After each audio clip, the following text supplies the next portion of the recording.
Bismillahirrahmanirrahim. Assalamualaikum warahmatullahi wabarakatuh. Baiklah, perkenalkan nama saya Cynthia Febriana dengan NIM 230501004 dari Prodi Pendidikan Agama Islam pada mata kuliah Strategi dan Model Pembelajaran PAI dengan dosen pengampu Ibu Novita Yanti MPD. Baiklah, di sini saya akan menyampaikan poin-poin penting yang saya dapatkan dari jurnal yang berjudul Pengembangan Model, Strategi, dan Media Pembelajaran PAI. Baiklah, yang pertama yaitu model pembelajaran PAI.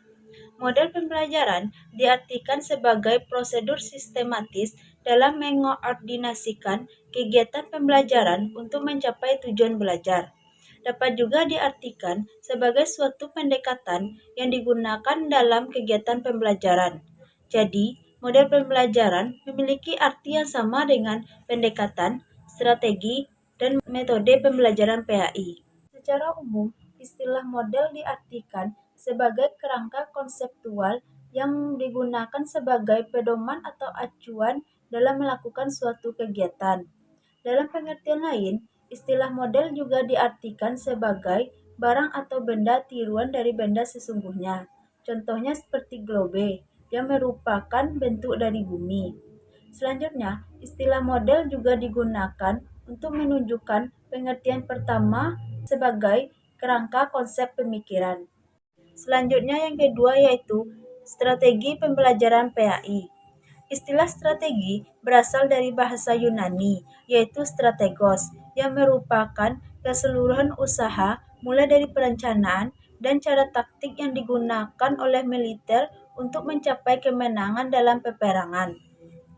Strategi mempunyai pengertian sebagai garis besar haluan yang bertindak untuk mencapai sasaran yang telah ditentukan. Jika dihubungkan dengan proses belajar mengajar, strategi bisa diartikan sebagai pola umum kegiatan guru dan murid dalam perwujudan kegiatan belajar mengajar untuk mencapai tujuan yang telah ditentukan.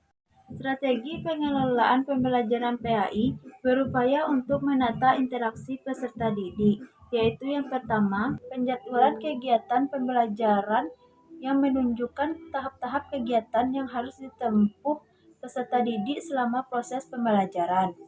Yang kedua, membuat catatan kemajuan belajar peserta didik melalui penilaian yang komprehensif dan berkala selama proses pembelajaran berlangsung maupun sesudahnya. Yang ketiga yaitu pengelolaan motivasi belajar dengan menciptakan cara-cara yang mampu meningkatkan motivasi belajar peserta didik. Selanjutnya yang keempat yaitu pengawasan belajar yang mengacu pada pemberian kebebasan untuk memilih tindakan belajar yang sesuai dengan karakteristik peserta didik. Selanjutnya yang ketiga yaitu media pembelajaran PAI. Kata media berasal dari bahasa Latin dan merupakan bentuk jamak dari kata medium, yang secara harfiah berarti perantara atau pengantar. Sedangkan dalam bahasa Arab, media adalah perantara atau pengantar pesan dari pengirim kepada penerima pesan.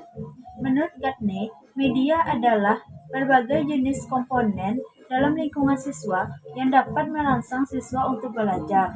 Sedangkan menurut Briggs, media adalah segala alat fisik yang dapat menyajikan pesan, serta merangsang siswa untuk belajar.